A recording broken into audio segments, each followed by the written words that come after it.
Graça e paz, abençoados. Estamos agora na parte 9, na parte 8 aí teve umas interrupções, o vídeo saiu fora da posição na continuação, mas estamos aqui na parte 9, vamos prosseguir da onde nós paramos, não vamos nos deixar nos abater não, vamos prosseguir no entendimento. O importante é você entender um pouco aqui e um pouco ali, de pouco a pouco. Então a parte 9, estudando o livro de Jó.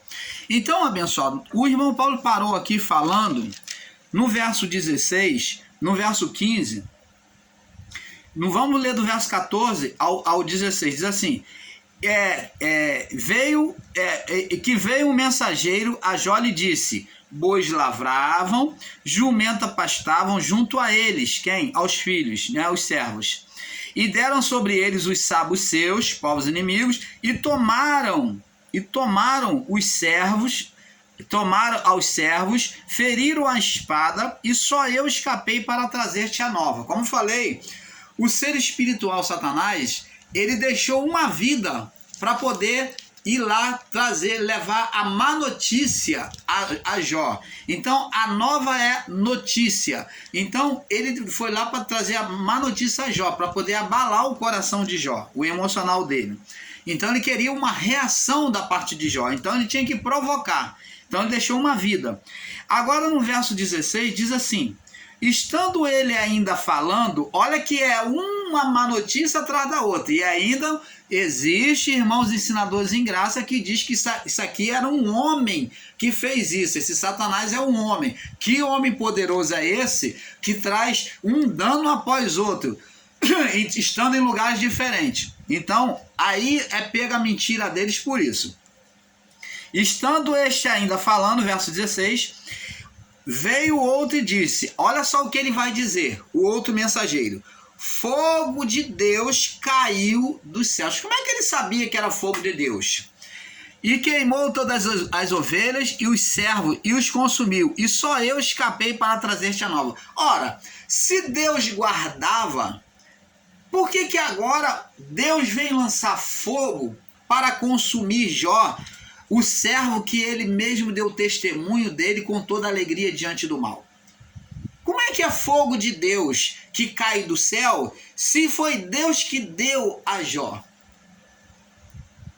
Você está vendo aí a contradição? Esse fogo dos céus, dito pelos servos, é o entendimento que todos os antigos tinham. Como trouxeram cego a Jesus, diante de Jesus, nós já lemos, lá no livro de Lucas, e trouxeram cego e usaram da lei, lá de Êxodo 20, no verso 5, da maldição de geração pelos pais, né? Então, eles trouxeram o cego sobre a visão, sobre a lei, no literalismo, como esses irmãos nossos em graça, sendo literais, eles pegaram o cego e falaram a Jesus, quem pecou, ele ou seus pais, para que nascesse cego? Jesus falou para eles, nem ele pecou e nem os seus pais, mas isso se sucedeu nele, veio o quê? No acontecimento da vida, para que nele, Deus permitiu, para que nele se manifestasse a glória de Deus. Então, temos que aprender isso. Existem acontecimentos que vêm sobre a nossa vida, mazelas que já vêm de nascença, que é muitas das vezes para manifestar a glória de Deus. Nem tudo é estado de condenação. Jesus falou, não, esse estado aí não é de condenação, nem ele pecou, nem seus pais. Ele não está sendo punido por cegueira por causa dos seus pais e nem por causa de algum pecado dele. Então, Jesus está mostrando para os discípulos que a interpretação literal é errada e é o que os nossos irmãos em graça têm feito em relação à palavra. Tem feito porque eles têm literalizado e tomado isso como extrema regra. Nem ele pecou, não é por causa da lei, da sentença da maldição da lei, e nem pelo pecado, nem ele pecou, nem pelos seus pais, por causa da maldição da lei. Mas isso se sucedeu com ele para que nele se manifestasse a glória de Deus. Então, não foi Deus que trouxe fogo dos céus. mas foi o ser espiritual, Satanás, que na sua legalidade, ele tinha o poder na dominação deste mundo de fazer sinais. Como Pedro falou, que no final dos tempos, o filho, o anticristo, os servos do diabo, né? Ele viria, o diabo iria se encarnar neles, né, e se apoderar deles, e eles fariam descer até fogo dos céus, e enganariam até muitos dos escolhidos. Jesus falou isso também. Então, abençoados, ter um entendimento literal e não entender que o mar, a agitação do mar lá, a tempestade em meio ao mar, aonde Jesus estava dormindo e os discípulos se apavoraram, essa tempestade foi gerada pelo ser espiritual, pelo Satanás, pelo diabo. Não entender isso é você atribuir um Deus de duas faces, um Deus que ele é ardiloso, ele é peçonhento, um Deus falso, um Deus de duas caras. Por quê? Ele vem tentar o filho que está no seu sono e ele vem provocar os discípulos a ter medo. Ora, mas o tempo todo existem várias descrições na Bíblia, uma para cada dia, são 365 ou mais, 366 vezes, dizendo na palavra, na escritura, dizendo não temais, não temais. O tempo todo na Bíblia, você encontra mais de 365 vezes o termo não temais. E como é que apresenta-se um Deus que vem criar medo no meio do mar aos discípulos, trazendo tormenta, que vem provocar o medo? E como é que foi Deus que produziu aquela tormenta? Foi Deus? Então ele tá não só trazendo medo ao coração dos discípulos, ele estava trazendo medo ao coração dos discípulos, como também ele estava trazendo a provocação ao filho que estava descansando.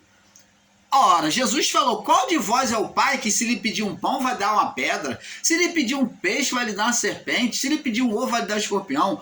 Por vocês que são maus, vocês sabem dar boas dádivas aos vossos filhos, quanto mais Deus dará todo bem aquilo que lhe pedirem.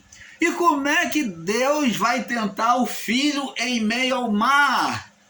Explica para nós, você sabidão da graça, você aí de canal grande, eu falo para você mesmo, eu quero que você responda isso. Explica para nós.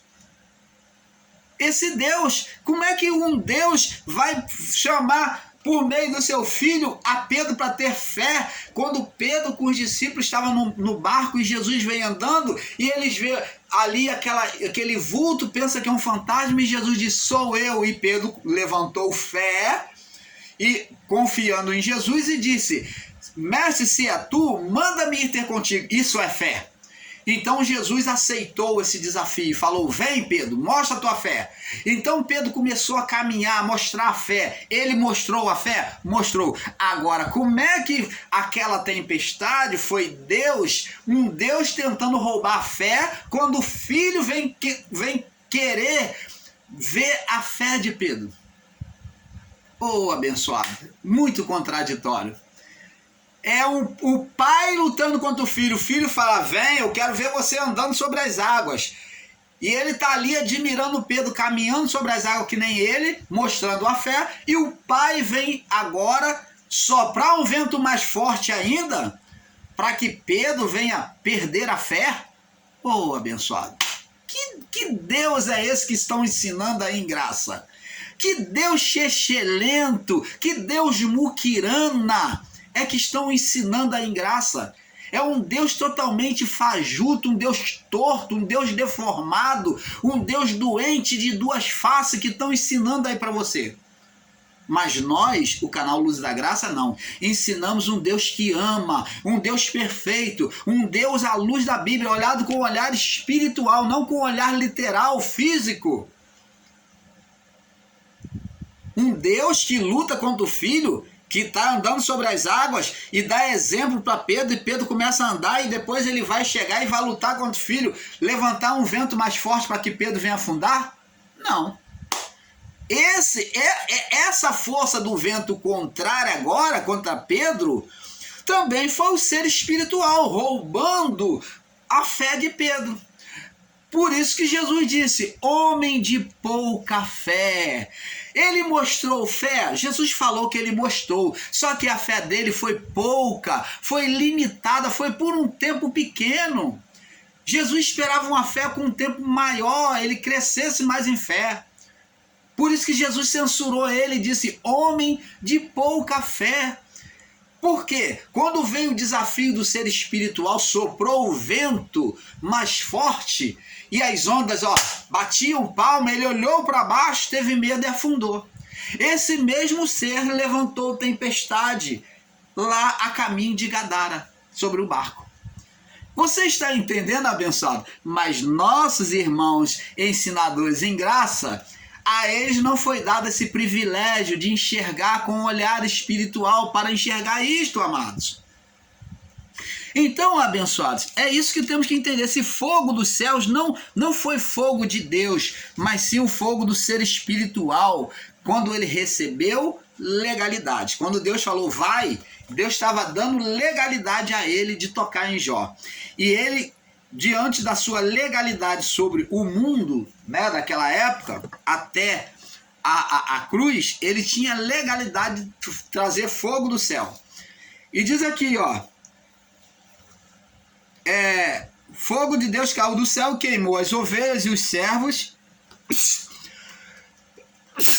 Me perdoe, é o ventilador aqui, me dá essa alergia, tá? Me perdoe. Fogo de Deus caiu do céu, queimou as ovelhas, verso 16, né? E os servos e os consumiu, e só eu escapei. Olha que coincidência! Que coincidência! O fogo do céu caiu justamente sobre as ovelhas, sobre os servos, né? E os consumiu. Que coincidência! Caiu justamente sobre os servos, sobre as propriedades de Jó.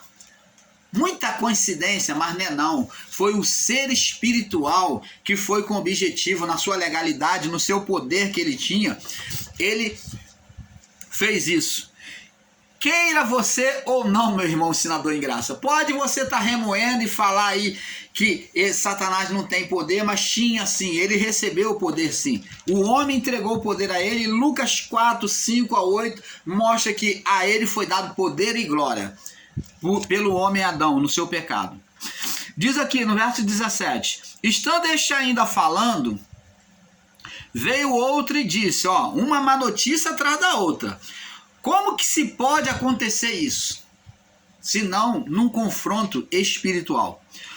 Estando este ainda falando, veio outro e disse, ordenando os caldeus 3 tropas, deram sobre os camelos, e tomaram, e os servos, e aos servos feriram a fio da espada, e só eu escapei para trazer-te a nova. Então vem agora os caldeus, né? Pessoas de lugares distantes também, para combater contra a família de Jó e os servos de Jó. E estando, verso 18, estando este ainda falando, veio outro e disse, estando seus filhos e suas filhas comendo e bebendo vinho na casa do seu irmão primogênito, o mais novo, agora vem atingir o mais novo, o mais novo. Agora ele vem dar o golpe fatal, Satanás vem dar o golpe fatal, matar o primogênito. E na casa do teu irmão primogênito, eis que um grande vento sobreveio da além do deserto, e deu nos 4 cantos da casa, que caiu sobre os jovens, e morreram, e só eu escapei para trazer-te a nova. Então, essa anunciação aqui, última aqui, fala do vento oriental, ela trouxe até uma inspiração para os historiadores de desenho, de filmes e desenho, fazer a história dos 3 porquinhos, do lobo mau e os 3 porquinhos.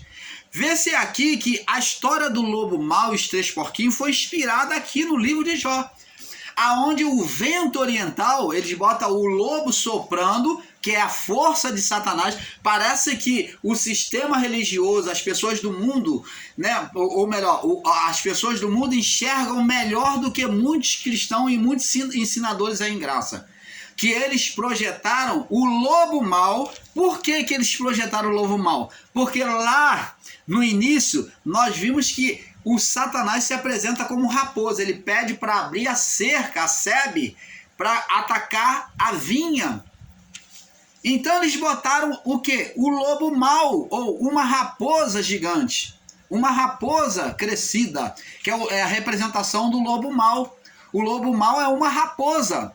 Então eles colocam o ser espiritual como uma raposa que realmente no livro de Jó é apresentada, onde ele pede para Deus abrir a cerca ou dar legalidade para ele atacar a vinha de Deus. Você está vendo? As pessoas do mundo enxergam melhor do que muitos que estão aí ensinando em graça e muitos cristãos. A representação aqui do ser espiritual é de uma raposa. E eles colocam na história do lobo mau soprando, ou a raposa soprando sobre a casa dos 3 porquinhos, né? Dos 3 porquinhos. E somente a casa daquele que constrói de alicerce, de tijolo, é que fica de pé, as outras 2 caem. A de madeira e a de palha cai. Então, vê aqui, ó, verso 19. E veio um grande vento e soprou além do deserto, ó, a raposa ou o lobo mau soprando, e deu nos 4 cantos da casa, e caiu sobre os jovens, e morreram, e só eu escapei para trazer-te a nova. Como é que pode? Quem é este homem tão poderoso que soprou para destruir a casa e cair e matar todos os filhos de Jó, os servos restantes? Quem é esse homem poderoso? Explica para nós, que confusão que vocês estão fazendo aí nos ensinos em graça. Agora, quando Jó recebe essa notícia, essa última notícia, da morte do seu primogênito, né, que por um vento oriental, uma força sobrenatural do ser espiritual Satanás, esse vento também foi demonstrado lá a caminho da cidade de Gadara, esse vento forte. Esse vento foi demonstrado quando Pedro vai ao encontro de Jesus, um vento forte. Essa mesma força espiritual foi agora mostrada aqui no livro de Jó. Um ser espiritual dominando a natureza, com poder sobre a natureza, né? Vemos fogo do céu e vento forte, vento oriental. Agora, no verso 20, agora vai vir a lamentação de Jó. Agora vamos mostrar para vocês a visão errada de Jó. Jó aqui no verso 20 diz assim, do capítulo 1, diz assim: então se levantou Jó, rasgou o seu manto, que era estado de humilhação, rapou a sua cabeça, também estado de humilhação, né? De dependência de Deus, e lançou-se em terra e o adorou. Ó, ele se mostrou dependente de Deus. Ele não amaldiçoou nada. Ele foi lá pedir perdão. Era uma forma de pedir perdão ou falar: eu sou dependente de ti. Sem ti eu nada sou. Está de humilhação, de mostrar total dependência do Criador. Todos os que entravam em jejum naquela época faziam isso, que entravam em estado de condenação, ou se tinha alguma condenação, eles faziam isso para tentar se redimir diante de Deus. É dizer que nada sou, dependo do Senhor. É isso que diz. Esse ato é uma forma uma expressão de mostrar que é dependente de Deus. E o adorou. Verso 21. E disse, olha o que ele vai dizer. Agora aqui, ele vai dizer verdades e equívocos de entendimento. Não podemos ser literais e entender que essa palavra de Jó está totalmente certa. Vai vir acompanhado verdade de equívocos. É o que muitos dos nossos irmãos ensinadores em graça têm feito aí. Diz aqui, ó: nu saí do ventre da minha mãe. Ele saiu nu do ventre da mãe? Saiu como todos nós saímos nu. Ninguém nunca saiu de roupa. Ninguém nunca sai com propriedade com alguma coisa. Saímos nu. Nu saí do ventre da minha mãe e nu tornarei para lá. Mas se você for pegar no sentido literal, você vai perguntar como Nicodemos: pode um homem velho voltar ao ventre da sua mãe, quando Jesus falou que ele tinha que nascer de novo? Nicodemos entendeu, ele falou: como pode um homem velho voltar ao ventre da sua mãe? Pode ele nascer de novo, entrar de novo no ventre da sua mãe? Mas Jó aqui esse ventre da mãe, Jó está falando da mãe terra.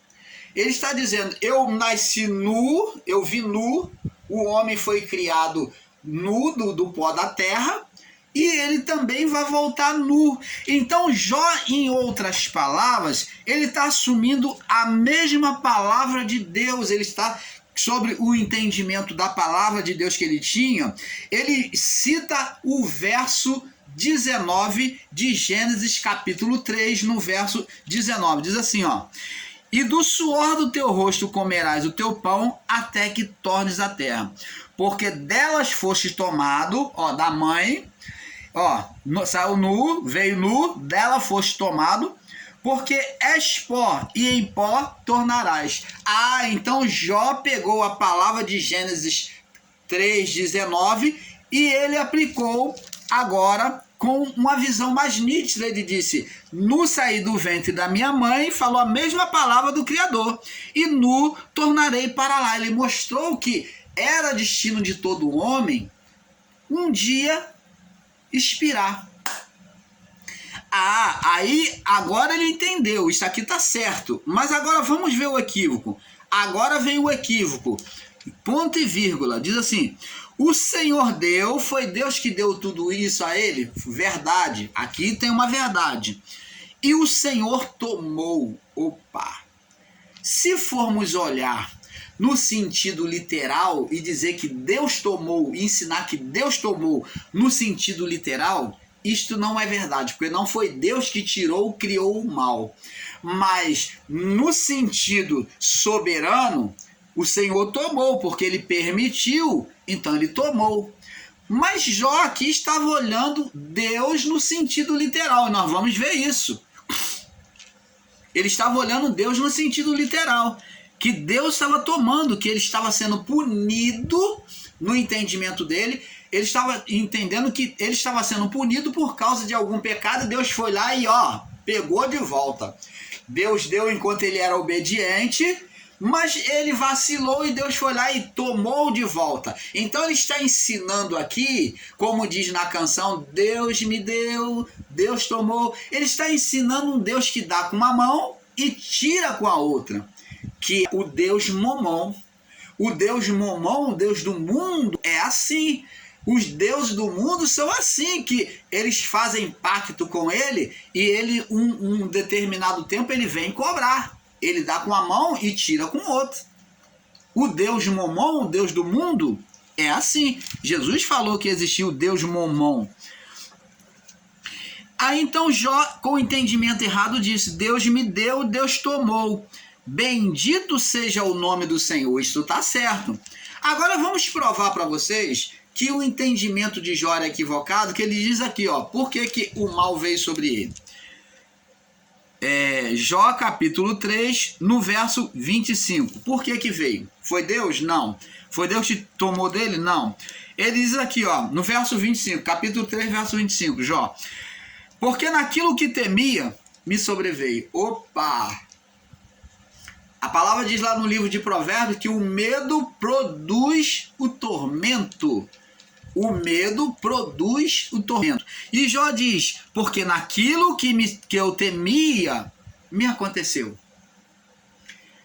O que receava, naquilo que eu temia, me sobreveio. O que eu tinha receio, me aconteceu. Nunca estive tranquilo. Opa, um homem que era rico, um homem que era abastado, o homem que tinha tudo, ele dizer que nunca esteve tranquilo? Isso é para vocês entenderem que dinheiro não é tudo. Porque Jesus mesmo falou que o amor ao dinheiro, está escrito na palavra, porque o amor ao dinheiro, né, eu não sei se é lá no livro de Timóteo, que é a raiz de todos os males. O dinheiro não é raiz de todos os males, mas diz que amar ao dinheiro, colocar em primeiro lugar do que Deus, do que a obediência a Deus, de conhecer a Deus, de obedecer a palavra de Deus, é a raiz de todos os males, é que vai trazer todos os males para a vida do homem, que vai se multiplicando em males. Então, vemos aqui que a riqueza de Jó não trazia segurança para ele. A riqueza de Jó não trazia segurança para ele, trazia conforto, mas não trazia segurança. Ele diz, verso 26, nunca estive tranquilo, nem sosseguei, nem repousei, mas sobre mim veio a perturbação. Então, todas aquelas oferendas que ele fazia para Deus, para proteger seus filhos do mal, para proteger ele, a família, tudo que ele tinha, de nada adiantou, porque ele fazia, todo dia ele tinha essa preocupação como um ritual para poder não sobrevir o mal a ele. Então, ele realmente não teve sossego. Ele se tornou um homem religioso. Ele se tornou um homem religioso. E Deus não se agrada da religiosidade, dos rituais. O que Deus quer é uma vida de obediência, que você conheça Ele de perto. E Jó não conhecia. Vamos voltar aqui. Aqui no verso 22 diz assim, e em tudo isso não pecou, e Jó não pecou, e nem atribuiu a Deus falta alguma. Então, Jó não pecou e não atribuiu a Deus falta alguma. Então, vemos aqui, abençoados, que nessa situação toda, Jó permaneceu íntegro, apesar do ser espiritual provocar ele, para ele pecar contra Deus. Mas ele se manteve íntegro na mesma posição. Como disse lá no livro de 1 João. Vamos ler de novo. 1 João capítulo 5, no verso 18, diz assim, e todo aquele que é nascido de Deus não peca, mas o que de Deus é gerado conserva-se a si mesmo. Então Jó se conservou, mesmo diante da perda de tudo, ele se conservou a si mesmo no Criador. Ele conservou a sua fé no Criador. Ele disse, o Senhor deu, o Senhor tomou, bendito seja o nome do Senhor. Você está vendo? Ele se conservou, e em tudo isso não pecou. Jó não pecou e nem atribuiu falta alguma a Deus. Agora vamos passar para o capítulo 2. Agora vem a próxima tentação. O tentador não conseguiu, não conseguiu. Jó se conservou. 1 João 5,18. Ele se conservou a si mesmo em Deus. Vamos lá, capítulo 2 de Jó. E vindo outro dia em que os filhos de Deus vieram apresentar-se perante o Senhor, veio também Satanás entre ele apresentar-se perante o Senhor. Agora ele insiste, o ser espiritual insistiu, como insistiu com Jesus no deserto. Ele não fez uma tentação só. Então ele fez diversas tentações. Então ele insistiu, ele é insistente. Veio também Satanás entre eles apresentar-se perante o Senhor. Então o Senhor disse a Satanás, de onde vens? Mais uma pergunta. Deus vê ele passeando lá no mundo aqui, na região ali. Então Deus fala assim, de onde vens? Aí ele disse, de rodear a terra e passear por ela. Ele se demonstra como um rei, como um dominador, observando os seus súditos. Esse termo de rodear a terra e passear por ela é uma atitude de um rei sobre um governo, sobre um governo humano, de um rei sobre os seus súditos, como Davi era rei e ele passeou e viu, nós já explicamos isso. Então ele usa a palavra rodear a terra e passear, atitude de um governante, de um rei. Lucas 4, do 5 ao 8, você pode conferir lá. Ele vai confessar que ele recebeu o poder lá. E disse o Senhor a Satanás, observaste meu servo Jó? Ele está observando os súditos, que nem o rei estava observando os súditos. Davi, observando seus súditos lá embaixo, viu Betseba tomando banho. Então, a mesma atitude de Davi como rei. Viu os seus súditos. E ele disse, observaste, a palavra observar demonstra que ele está rodeando, passeando e observando os seus subordinados, Só que Jó não se subordinava a ele. Jó estava vivendo o governo de Deus, João 5,18. Ele conservava-se a si mesmo. em Deus. Observaste meu servo Jó, porque ninguém há na terra semelhante a ele, homem íntegro, reto, temente a Deus, que se desvia do mal e ainda retém a sua sinceridade, havendo-me incitado contra ele para o consumir sem causa. Aí os nossos irmãos vão pegar o literalismo dessa palavra, havendo tu me incitado para consumir, como se Deus tivesse literalmente consumido. Não, Deus, na sua soberania, ele podia impedir este mal, mas ele quis que isto acontecesse, permitiu que isso acontecesse, porque primeiro ele confiou no seu servo, ele deu testemunho do seu servo por 2 vezes. Ele dá testemunho do seu servo por 2 vezes, né? E ele queria levar o seu servo a conhecê-lo mais de perto, a um crescimento espiritual. Então, havendo-me incitado contra ele para o consumir sem causa. Aí o ser espiritual, Satanás, diz. Então Satanás respondeu ao Senhor e disse. Aí ele vai insistir. Mais uma vez ele pede consentimento. Pele por pele. E tudo o homem que o homem tem, dará pela sua vida. Então ele está dizendo aqui que o homem, quando a vida do homem está em perigo, ele luta para salvar a sua vida. Tudo que ele tem, ele dá para salvar a sua vida. E isto é um fato. Então ele está mostrando que agora, além de ele considerar Jó interesseiro, agora que Jó vai querer oferecer alguma coisa a Deus, né? Jó vai praticar a teologia da prosperidade para barganhar com Deus, que Jó vai tomar atitude. Se ele permitir que Deus tocasse nele, ele vai tomar atitude de barganhar com Deus, vai mostrar para Deus que Jó é interesseiro. Então Satanás está dizendo que vai mostrar para Deus que Jó é interesseiro. E ele diz assim: tudo que o homem tem dará pela sua vida. Estende, porém, por que ele não toca? Por que ele não pode tocar? Já falamos, Jó era nascido de Deus. Jó não vivia debaixo do reino de Satanás. Ele vivia no reino de Deus. E ele não podia tocar. O reino de Deus, tudo que é do reino de Deus, estava cercado de sebe. Então ele vem pedir agora para Deus abrir mais uma vez a cerca. Legalidade. Porém, estende a tua mão, verso 5, e toca-lhe nos ossos, na carne, e verás se não blasfema de ti, contra ti na tua face. Aí disse o Senhor a Satanás: eis que ele está em tua mão, agora eu deixo ele agora na tua mão.